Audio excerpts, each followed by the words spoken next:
Boa tarde, pessoal. Vamos retomar nossa programação. A gente já falamos de empreendedorismo, a gente já falou de operação comercial, de logística, de varejo. E eu acho que agora a gente vai falar, talvez, do tema que seja o mais óbvio, mas a gente vai abordar ele de uma forma, acho que não tão óbvia, que é falar justamente de criação perfumística, mas não de tendências olfativas, nem de qualidade de composição. A gente vai falar aqui das escolhas que vocês têm que fazer para seguir com um caminho olfativo mais original ou um caminho olfativo mais comercial, e esse equilíbrio que, para quem faz perfumaria, é chave, né? Não importa o tipo de perfumaria, mas certamente é mais chave ainda para vocês, né, na hora de definir o briefing. Então, eu queria convidar aqui para participar desse painel a Kátia Silva, fundadora da Águas de Ipanema. À vontade. O Roberto D'Angelo, fundador da RR D'Angelo. O Oséias de Souza, cofundador da Vivan. Fica à vontade. E a Mel Dias, fundadora da Note Parfums.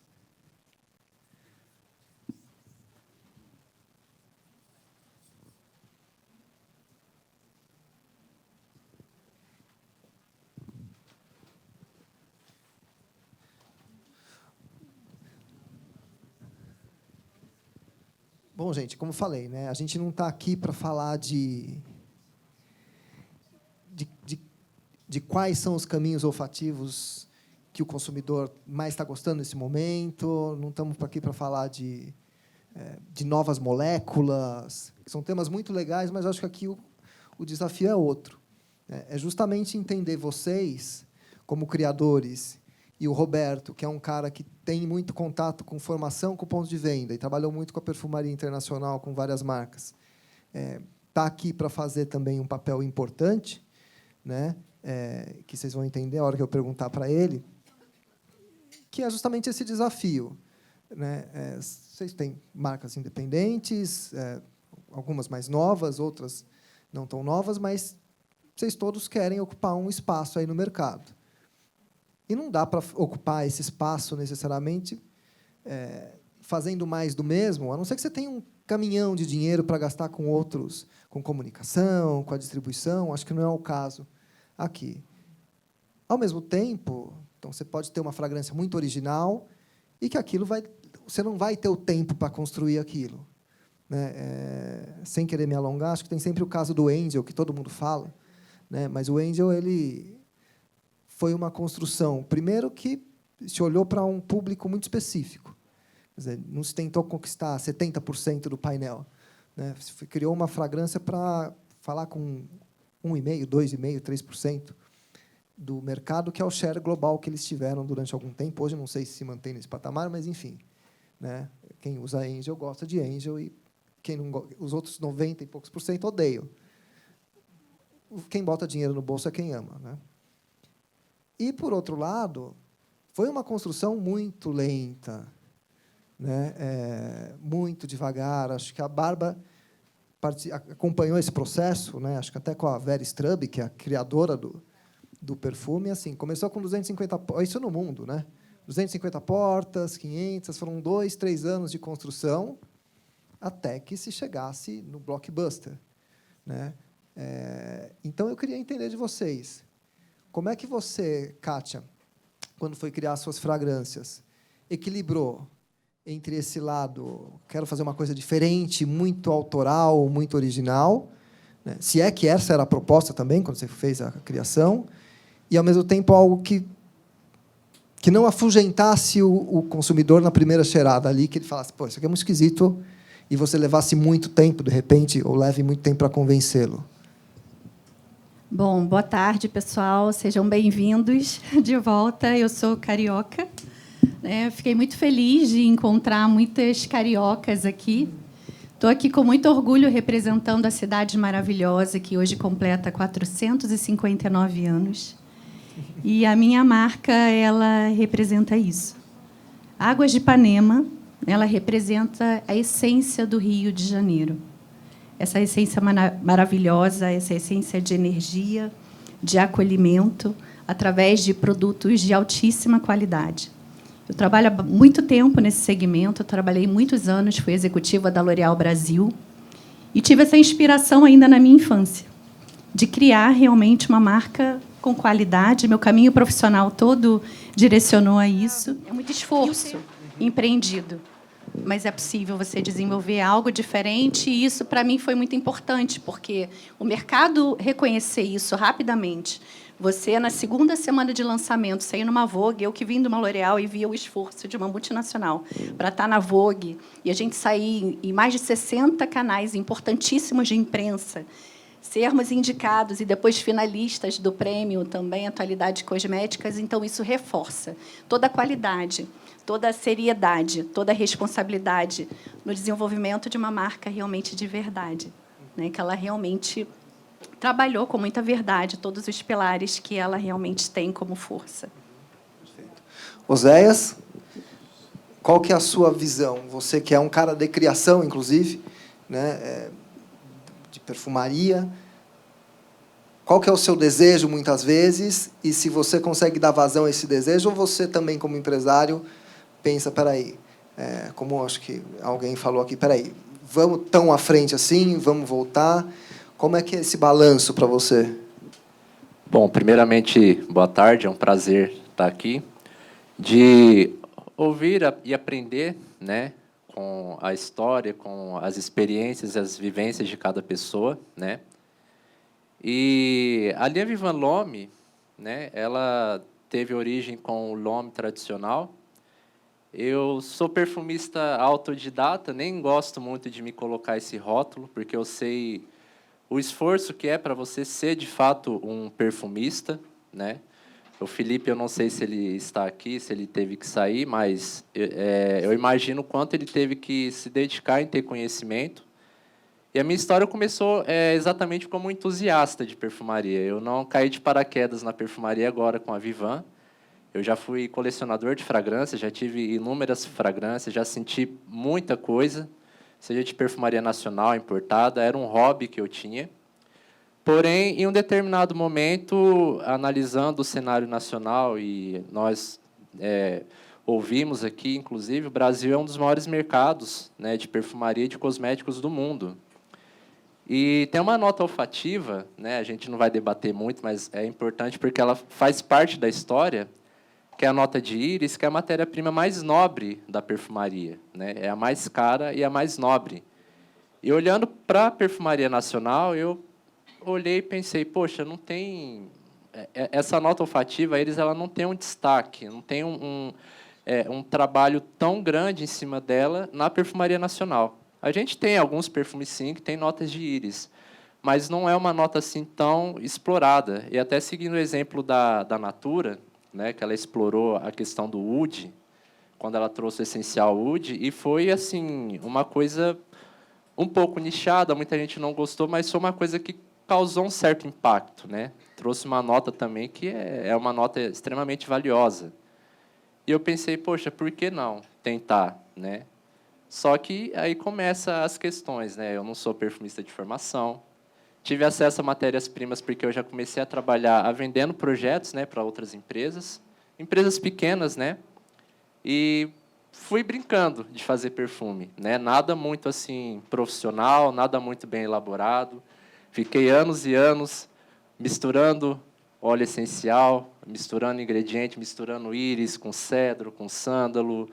A primeira formulação foi horrível, mas com o tempo eu fui ajustando, né? Até chegar no resultado que é o atual. E, a partir disso, eu fui criando novos flankers, mas é um desafio, porque, ao mesmo tempo que a gente tenta ser original, a gente tenta trazer algo que causa impacto no mercado, né? Muitas das vezes, a originalidade ela não é bem aceita por um público geral, por um público massivo, vamos assim dizer. Então, é um equilíbrio muito grande a gente tentar mesclar, né? Você ser original, você trazer uma coisa inovadora, você trazer uma coisa diferente, mas, ao mesmo tempo, de você ter a certeza, será que o público vai gostar disso? Será que o público vai aceitar bem? Principalmente se tratando de íris, que é uma nota bem controversa, né? Uma nota que nem todos gostam, ou poucas pessoas gostam, né? Esse aspecto pulverizado, empoeirado, de maquiagem, de talco, de várias facetas que ela consegue trazer. Então, é um desafio assim muito grande que eu, nesse pouco tempo de trajetória, tento conciliar, ao mesmo tempo, trazer uma coisa que reforça esse aspecto da nota de íris, mas, ao mesmo tempo, uma coisa que não assuste quem vai cheirar, né? A pessoa sentir, afastar o nariz porque, no final do mês, por mais que a gente tente trazer uma coisa artística, tente trazer uma coisa inovadora, que seja do nosso gosto, no final do mês a gente tem os boletos para pagar, né? Então, a gente tem que... É um desafio um pouco complicado você conciliar esses dois termos, né? Originalidade e também de você ser comercial, de você ter um produto que as pessoas possam adquirir, que, de fato, elas vão usar, né? Não só comprar, mas usar. E, nesse pouco tempo, a Vivan ela conseguiu fidelizar um pouco os seus clientes, né? Conseguiu, a gente tem uma fidelização grande dos clientes. Quem compra um perfume, compra outro, e assim sucessivamente.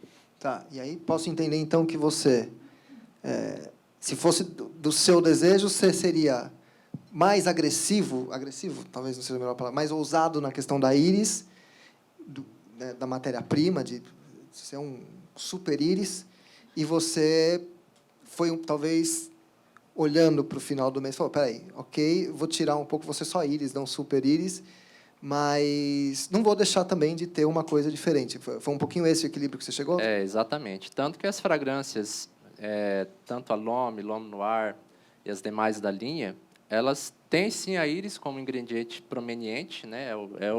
É a nota principal, mas ela não ela não acoberta as outras coisas, né? No L'Homme você sente uma íris mais atalcada, mas, ao mesmo tempo, ela traz uma faceta amadeirada, né? Ela fica com esse equilíbrio. Você sente um amadeirado de cedro, de sândalo, você sente a íris um pouco talcado. No L'Homme Noir, por exemplo, você sente já o sândalo com incenso, né? Trazendo esse aspecto mais noturno, mais sedutor. Então, eu procuro trabalhar a nota de íris de uma forma que não vá, como eu falei, assustar as pessoas, né? As pessoas não vão colocar o nariz e ter uma certa repulsa, né? Porque é uma nota que, como eu falei, muita gente vai amar. Se fazer um perfume só com íris, vai comprar, vai gostar.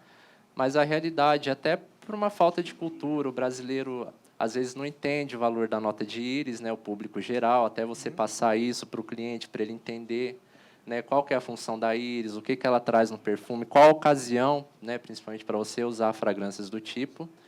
Então, no meu desejo, eu gostaria, assim, de ser um pouco mais ousado, e até penso em ser. Mas, ao mesmo tempo, uma empresa começando, precisando de recursos, precisando de se sustentar, a gente tem que equilibrar isso muito bem, né? De você ser original, né, mas não ao ponto de ser extremamente nichado, mas também de você não ser comercial, de trazer uma coisa genérica, você equilibrar uma coisa que seja, talvez, inédita, inovadora no mercado nacional, mas que, ao mesmo tempo, eu consiga passar para o público, né, para a clientela brasileira, que aquele é um produto que ela pode, sim, usar, que vai ser agradável ao olfato dela. Perfeito. Mel, você trabalha com assinatura olfativa e tem uma coleção de perfumaria natural. Queria que você falasse desse mesmo processo, quer dizer, ser original, porque o natural, muitas vezes, tem ingredientes ali com um monte de pontas, né, olfativas. Não necessariamente, a gente fala natural, não necessariamente é agradável, né? Como é que você também equilibrou na construção da sua coleção? Oi, gente, boa noite. É um prazer estar aqui com vocês. Eu trabalho com perfumaria desde 2012 e, no início, como o Oséias também, era isso. Assim, fui uma viagem para a França, me encantei, me apaixonei, aí fui estudar. Fiz alguns cursos em Graça, em Paris, estudei na Paralela aqui, aromaterapia, e eu era uma jovem mística de 22, 23, 24 anos, que o forte dos meus perfumes eram a composição de propriedades terapêuticas, né? Então, ele tinha esse motim místico, assim. Então, usando sempre muita matéria botânica, e aí depois eu fui encontrando os isolados botânicos, então eu trazia matéria de fora, da França, da Itália, enfim, outros lugares, e consegui entender a composição de uma fragrância mais contemporânea, né, com essas notas.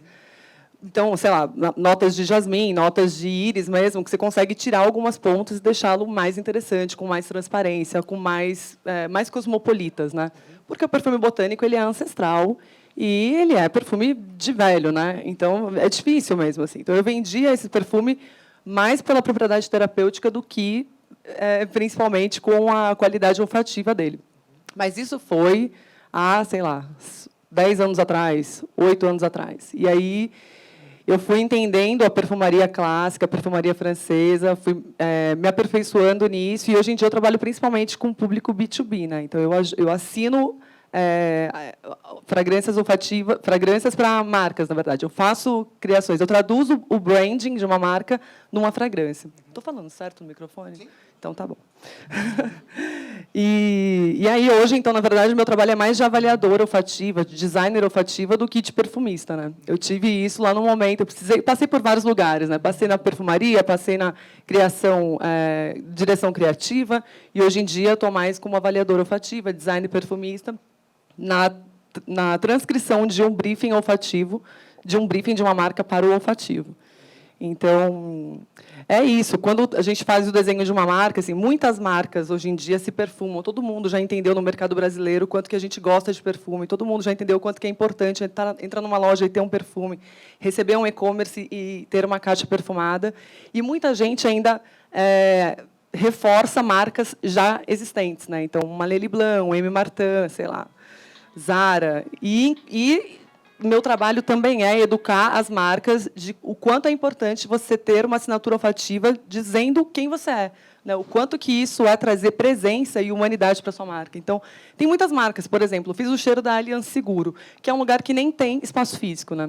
Eles vendem seguro, mas aí tem esse lugar de encontros, tem convenções, existem. Então, eles usaram o olfato, o olfativo, essa arte olfativa, para trazer presença de marca, humanização de marca, e então aproximar os clientes, os próprios colaboradores, enfim. Tem espaço, só para não perder esse gancho, tem espaço para ser original nessas criações de branding olfativo? Ou porque uma área eles vão querer coisas muito comuns no sentido de serem agradáveis, fáceis, né? Tem espaço para coisas que você cheira e você fala, nossa, isso aqui é diferente, né? Um estranhamento.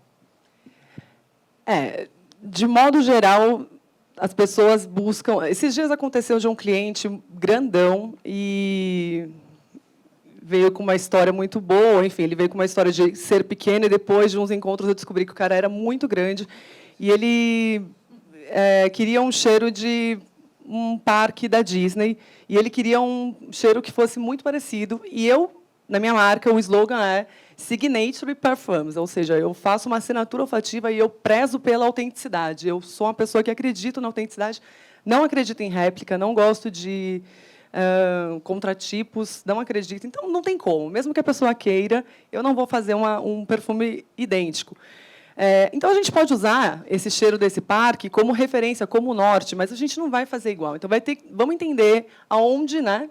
Então, por exemplo, esse é um exemplo que eu estou dando, mas as pessoas gostam dessa coisa do contratipo, né? Gostam de se sentir confortável num cheiro que deu certo. Fui naquele parque da Disney, me senti daquele jeito e eu quero isso para a minha marca. Isso dá conforto, né? Isso dá tranquilidade, dá segurança. Só que ser autêntico é muito interessante. Então, o estranhamento, na verdade, ele incomoda, ele é difícil, mas é o que te torna único, né? E a perfumaria, eu acredito que ela é um lugar de arte, né? Eu acredito na perfumaria enquanto arte, assim, é uma arte olfativa e eu gosto desse lugar e é um desafio. Então eu tento sempre ser autêntica, com perfumes bonitos e que sejam agradáveis, mas não trabalho com réplica, não faço cópia, não trabalho com contratipos. E eu não faço mais nada, eu não crio. Então, eu sempre trabalho com a casa de fragrância. Eu desenvolvo o briefing, eu desenho o que eu quero, o que o cliente deseja, e a casa de fragrância brilha, né? O perfumista brilha. Perfeito. Roberto, você é um cara que tem algum tempo já na perfumaria, sempre atuando muito na parte de treinamento, né? Você trabalhou com grandes marcas, trabalha com grandes marcas internacionais. Eu imagino que quando chega uma marca famosa, com grana, com verba, você não tenha muito trabalho ali para convencer, para explicar e convencer o pessoal ali no chão de loja a vender aquilo, né? Porque aquilo tem tanto investimento que aquilo meio que gera fluxo para a loja e as pessoas já vão atrás.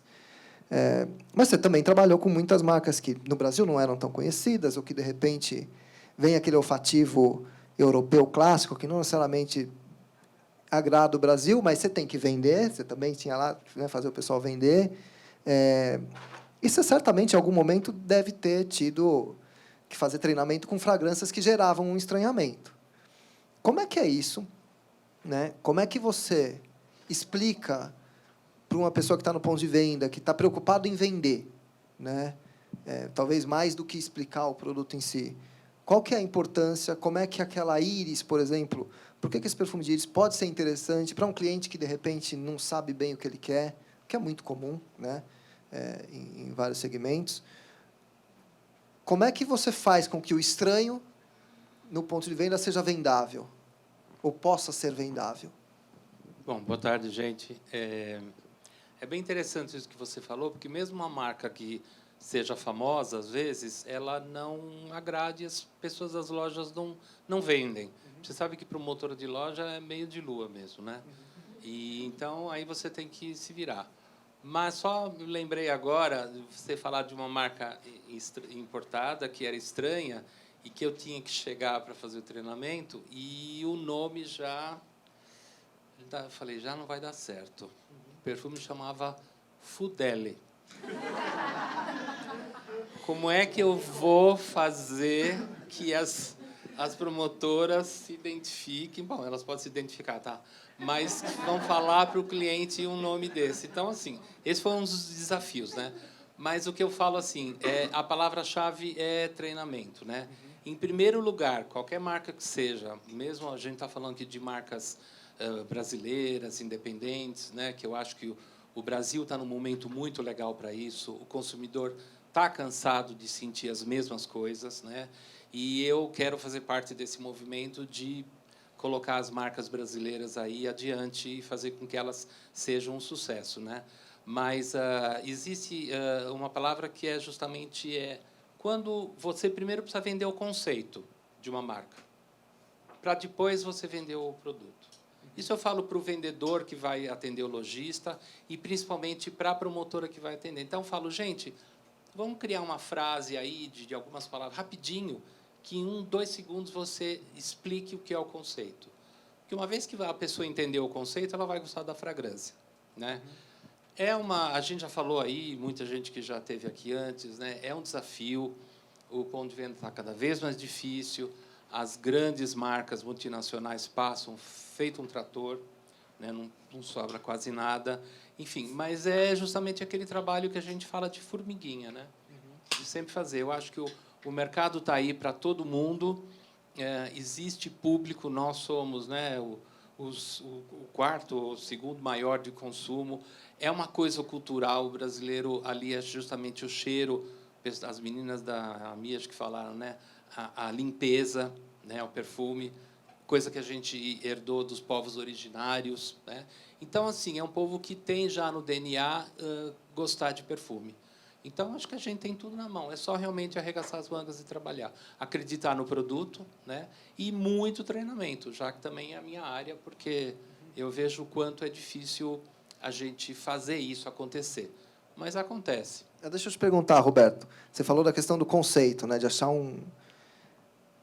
Na prática, uma venda que você faça ou tente fazer. Obviamente, estou sendo genérico, tá? No ambiente. Mas a venda pelo olfativo, né? Você está comprando este cheiro. Sem ter marca, sem ter conceito, é muito difícil na prática. Sim. Eu falo que a venda do perfume, para mim, a gente mexe com 3 sentidos. Primeiro é a visão. Ou eu vi aquele perfume na internet, ou eu passei pela loja, eu vi na vitrine. Aí ela entra na loja e aí a vendedora vai começar a falar com ela. Aí entra o trabalho justamente o quê? Ela pegar o frasco, falar com o frasco na mão, dá para a pessoa sentir, porque muito da venda de perfume está no fato de que as pessoas gostam do frasco. todo mundo coleciona frasco, todo mundo gosta, né? Então, aí é o que é o tato, né? E o último, o derradeiro, é o olfato. Então, se a vendedora seguir esse caminho, ela vai conquistar a compradora ou o comprador de uma forma muito mais coerente, né? Do que aquele coisa de eu queria saber aquele perfume, custa 220. Gente, eu não perguntei o preço, eu quero saber do perfume.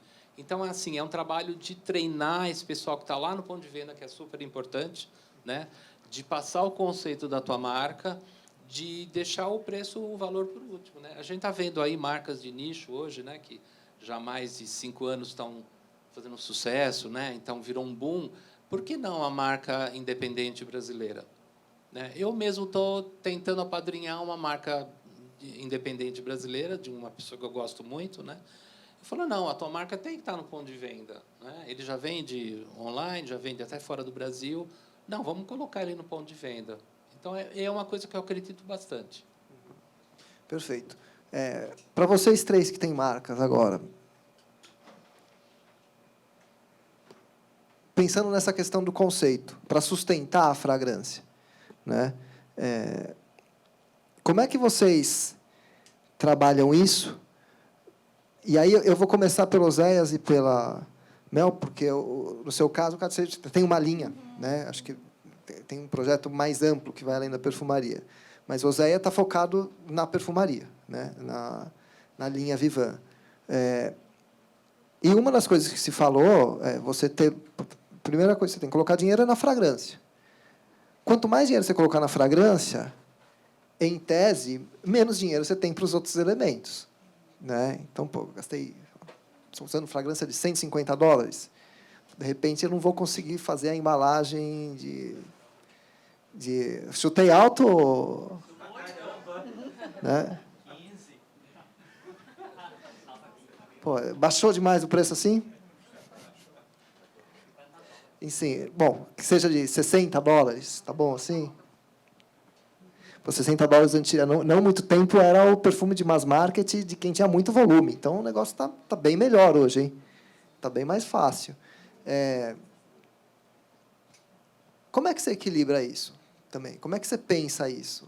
Putz, vou colocar mais dinheiro na fragrância e, de repente, vai faltar dinheiro. Acho que a questão das escolhas difíceis que vocês têm que fazer, como a gente falou no primeiro painel. Como é que isso foi para você, na hora de pensar a linha? Na verdade, quando eu tive a pretensão de criar a marca, né? Eu estava contando mais cedo para a Meire, né? Um pouco da minha história, né? Na verdade, essa fragrância ela foi quando eu estava com ela pronta, vamos assim dizer, estava ali com a formulação, eu iria vender o projeto, como eu sempre fazia, né? Só que normalmente eu trabalhava com empresas de contratipos, empresas pequenas, que não quiseram o projeto justamente para não mudar de mercado. Já estavam ali no ramo de contratipos, às vezes trazia uma coisa autoral, às vezes sem uma referência olfativa clara, poderia não ter um resultado bom. Então, ouvi muitos nãos. Até que a minha esposa falou, se você é bom no que você faz a sua própria marca. Então, ali surgiu a vontade, o desejo de fazer, né? Só que a gente começou com um recurso muito escasso, né? Ela teve que antecipar a FGTS para poder bancar vidros. E vidros a gente não vai direto na fábrica, a gente tem que comprar de terceiros, que é mais caro, mas a gente consegue comprar na quantidade que atendesse a nossa demanda naquele momento, né? E eu fazendo corrida de iFood. Pegava a mochilinha nas costas e ia para poder pagar o projeto do perfume, né? Para bancar aquele custo. Mas, desde o início, eu sempre prezei muito pela qualidade, até principalmente pelo ingrediente íris. Uma íris de má qualidade ou mal trabalhada, barata, poderia não trazer um resultado satisfatório para a fragrância, né? Mas uma das coisas que eu pensei em criar uma linha de íris também é que, por mais que geralmente o público brasileiro não entenda tanto de perfume, existe uma pequena parcela que entende ou que está começando a entender um pouco mais, muito em função do trabalho dos influenciadores, né? Começam a seguir, a ver, começa a entender um pouco mais como é a construção de um perfume. Foi assim comigo e com muita gente tem sido, né? Então, eu quis criar esse conceito de íris, porque eu pensei o seguinte: se as pessoas compram o meu perfume, um perfume que seja, de íris, que é uma matéria-prima dificílima de se trabalhar, e elas reconhecerem qualidade naquilo, automaticamente a minha marca ela fica num... Como que eu posso classificar? Ela fica num crivo mais alto. As pessoas vão olhar para a minha marca e entender, não, essa marca realmente é uma marca que faz perfumes de qualidade. E assim tem sido. Eu não trabalho, meus produtos não têm ponto de venda, eu trabalho com e-commerce só. E é um desafio porque cheiro não se transmite em tela. A pessoa não entra no meu site e consegue sentir o cheiro do perfume. Então, eu tenho, é muito na base da pessoa confiar na qualidade do produto, né? De acreditar de fato que ela está comprando um bom produto, fazendo uma boa compra, né? Então, ela tem que confiar muito no que o influenciador diz, no que a marca está propondo a entregar, né? A gente faz um briefing propondo, ó, a fragrância é assim, assim, com essas características, né? Então, o conceito de íris ele é o principal, né, na minha linha, né? Tanto em termos de cheiro quanto em questão de qualidade, da pessoa olhar para a minha marca e realmente entender, pô, se eles fazem um perfume com íris, que é um perfume bom, então é uma marca que realmente vai passar credibilidade e qualidade das suas fragrâncias. E assim tem sido. Muita gente compra um perfume, depois vai compra outro da mesma linha, com uma outra característica, mas na base da confiança. Eu acho legal porque alguns influenciadores que eu trabalho, que fazem a divulgação, as pessoas elas começaram a, de fato, a associar essa identidade da marca Vivan com a nota de íris, como a Vivan sendo uma referência nesse tipo de nota olfativa. Embora ainda seja um público pequeno, mas já está começando a haver esse reconhecimento. Então, quando eu comecei a vender, de fato, eu quis pesar um produto que não fosse tão caro, porque a realidade do brasileiro médio é que o brasileiro gosta de se perfumar, mas nem todo mundo tem uma condição para pagar muito caro no perfume, né? A maior parte não tem, né? Exatamente. Mas, ao mesmo tempo, de não ser um produto tão barato para eu não ter uma margem de lucro, né? Então, eu quis equilibrar esse conceito de entregar um produto, de fato, que seja de qualidade, mas, ao mesmo tempo, não é um produto de luxo, né? Não é um produto que a pessoa vá comprar assim, pagando um preço muito alto, mas que eu consiga atender um público maior, não um público tão seletivo, né? Embora ele seja uma nota olfativa que vai trazer uma certa... vai nichar um pouco, né, o público específico para essa nota olfativa, mas é um desafio a gente tentar abranger isso para mais pessoas, né? Eu acho que uma coisa que eu tenho percebido é que o brasileiro, de alguns anos para cá, ele está mais aberto a conhecer, a ter experiências olfativas que fujam mais do mesmo. Comigo tem sido assim, acredito que com você também tem sido dessa forma. Então, estou tentando aproveitar esse momento até para a gente, né, nós empresários, influenciadores, perfumistas, tentar, de uma certa forma, educar perfumisticamente o brasileiro, né? Então, eu estou seguindo por esse caminho. Perfeito. Mel, quando você fala com o pessoal, você só tem o custo da fragrância. O seu cliente só tem o custo da fragrância, não?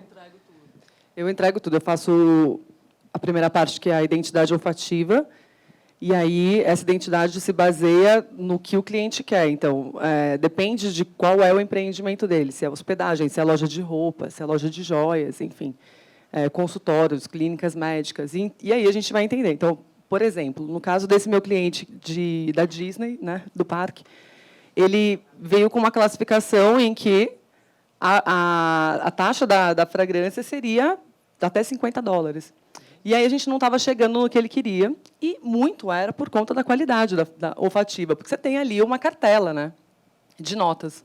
Então, para a gente chegar numa qualidade superior, numa nota mais, enfim, precisava subir a categoria. Então, depende muito do projeto, depende muito do cliente.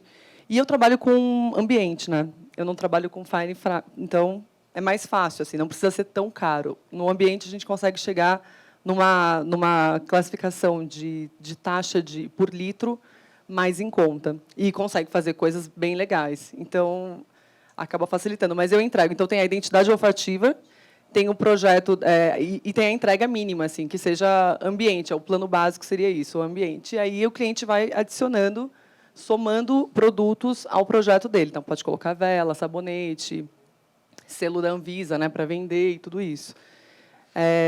Também tem como fazer o perfume pessoal, mas eu não trabalho tanto com isso, é mais ambiente mesmo. Então, acaba que minha taxa por litro é mais acessível. E é isso, depende do projeto.